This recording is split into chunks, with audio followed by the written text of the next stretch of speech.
Tubuh yang sehat dapat membantu menjaga sistem imun atau kekebalan tubuh dari ancaman berbagai macam penyakit.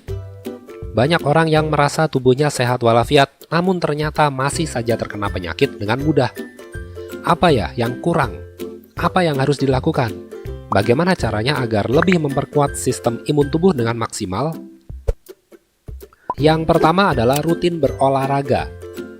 Olahraga dengan rutin setiap harinya walaupun hanya sekedar jogging selama 15 hingga 30 menit dapat merangsang kinerja antibodi dan sel-sel darah putih.